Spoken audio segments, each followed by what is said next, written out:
Hi అండి, welcome to Jhansi అభిరుచులు. నేను మీ ఝాన్సీ. ఈరోజు వీడియోలో టమాటో చట్నీ పుల్లగా కారం కారంగా ఎంతో టేస్టీగా ఉంటుంది. ఎలా తయారు చేయాలన్నది చూపిస్తాను. అందుకు కావలసిన పదార్థాలు: టమోటాలు, కొద్దిగా కరివేపాకు, పచ్చిమిర్చి, వెల్లుల్లి, చింతపండు, ఒక ఆనియను, అలాగే కొద్దిగా జీలకర్ర. ఎలా తయారు చేసుకోవాలో చూపిస్తారండి. ముందుగా టమోటాలను చిన్న చిన్న ముక్కలుగా కట్ చేసుకోవాలి. టమోటాలన్నింటినీ ఇలా చిన్న చిన్న ముక్కలుగా కట్ చేసుకోవాలి. ఇలా చిన్న ముక్కలుగా కట్ చేసుకోవడం వల్ల త్వరగా వేగుతాయి. అందుకోసమే చిన్న ముక్కలుగా కట్ చేసుకున్నాను. తర్వాత స్టవ్ మీద ఒక ప్యాన్ పెట్టుకొని అందులోనికి ఒక 2 టేబుల్ స్పూన్స్ ఆయిల్ వేసుకోవాలి.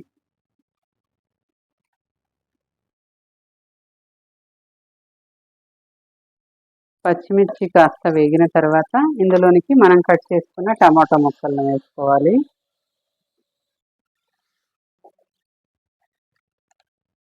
తర్వాత ఇందులోనికి రుచికి తగినంత ఉప్పు ఇప్పుడే వేసుకోవడం వల్ల టమాటా ముక్కలకు బాగా పడుతుంది, పచ్చడి టేస్ట్ బాగుంటుంది. అలాగే కొద్దిగా పసుపు వేసుకోవాలి. వీటన్నింటినీ ఒకసారి మిక్స్ చేసుకొని ఒక 5 నిమిషాల పాటు ఉడికించుకోవాలి. టమాటోలో అంతా నీరు ఉంటుంది కాబట్టి ఇవి బాగా ఉడికే వరకు మూత మూసి ఉంచి ఒక 5 నిమిషాలు ఉడకనివ్వాలి. 5 నిమిషాల తర్వాత మూత తీసి టమాటో అంతా కాస్త మగ్గింది. తర్వాత ఇందులోనికి కొద్దిగా చింతపండును వేసుకోవాలి. టమాటో పులుపు ఉన్నా కానీ ఇందులో చింతపండు వేసుకుంటేనే టమాటో చట్నీ ఈక్వల్గా పులుపు బ్యాలెన్స్ అవుతుంది, టేస్ట్ బాగుంటుంది. తర్వాత ఇందులోకి వెల్లుల్లిపాయను కూడా వేసుకుంటున్నాను. అలాగే జీలకర్ర కొంచెం 1 స్పూన్ వేస్తున్నాను.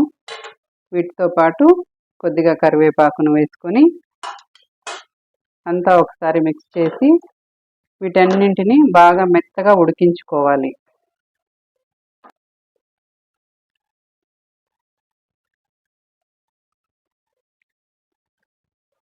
తిరిగి మూత మూసి ఉంచి మళ్ళీ ఒక 5 నిమిషాల పాటు ఉడకనివ్వాలి. మరొక 5 నిమిషాల తర్వాత టమాటో అంతా ఇలా బాగా మెత్తగా ఉడికిపోతుంది. చూడండి, ఇలా ఉడికించుకోవాలి. ఇలా ఉడికించుకున్న తర్వాత స్టవ్ ఆపేసి చల్లారనివ్వాలి. చల్లారిన తర్వాత దీన్ని మిక్సీ జార్లోనికి వేసుకొని గ్రైండ్ చేసుకోవాలి. టమాటో అంతా ఇలా బాగా చల్లారిపోయిన తర్వాత ఒక మిక్సీ జార్ తీసుకొని అందులోనికి ఈ మిశ్రమాన్ని అంతటిని వేసుకొని మెత్తటి పేస్ట్ లాగా కాకుండా కాస్త పల్స్ మోడ్లో గ్రైండ్ చేసుకోవాలి, కచ్చా పచ్చగా వచ్చేటట్లు. ఈ విధంగా కాస్త కచ్చా పచ్చగా గ్రైండ్ చేసుకోవాలి. తర్వాత స్టవ్ వెలిగించుకొని స్టవ్ మీద ప్యాన్ పెట్టుకోవాలి. తిరగబాత పెట్టుకోవడం కోసం కొద్దిగా ఆయిల్ని వేసుకోవాలి.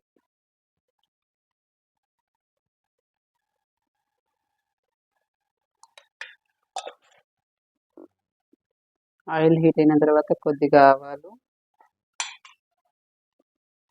కొంచెం జీలకర్ర వేసుకోవాలి. తర్వాత ఇందులోనికి కొద్దిగా కరివేపాకు, ఒక చిన్న ఆనియన్ను చిన్న చిన్న ముక్కలుగా కట్ చేసి వేసుకున్నాను. వీటిని వేయించుకోవాలి. ఆనియన్ను మరి ఎక్కువగా వేయించుకోకుండా లైట్గా వేయించుకోవాలి. పచ్చళ్ళకంతా లైట్గా వేయించుకుంటే బాగుంటుంది. తర్వాత మనం గ్రైండ్ చేసి పెట్టుకున్న ఈ టమాటో చట్నీని ఇందులోనికి వేసుకోవాలి. ఈ చట్నీని అంతా ఒకసారి మిక్స్ అయ్యేలా కలుపుకొని ఒక 2 నిమిషాలు ఫ్రై అవ్వాలి. తర్వాత స్టవ్ ఆపేసి బౌల్లోనికి సపరేట్ చేసుకోవాలి. ఇలా తయారు చేసుకుని టమాటో పచ్చడి వేడి వేడి అన్నం సంగటిలోకి చాలా చాలా బాగుంటుంది. ఇలా ఒకసారి ట్రై చేయండి, మీరు కూడా చాలా టేస్టీగా ఉంటుంది. చూసారుగా టమాటో పచ్చడి ఎలా తయారు చేసుకోవాలో. ఇలా తయారు చేసుకుంటే చాలా టేస్టీగా ఉంటుంది. ఇది రైస్లోకే కాకుండా టిఫిన్స్లోకి కూడా చాలా బాగుంటుంది, దోశ ఇడ్లీలోకి కూడా. ఈ విధంగా మీరు కూడా ఒకసారి ట్రై చేసి చూడండి. ఎలా ఉందో నాకు కామెంట్లో తెలియచేయండి. నా వీడియో మీకు నచ్చినట్లయితే లైక్ చేయండి, షేర్ చేయండి, సబ్స్క్రైబ్ చేసుకోండి. Thanks for watching.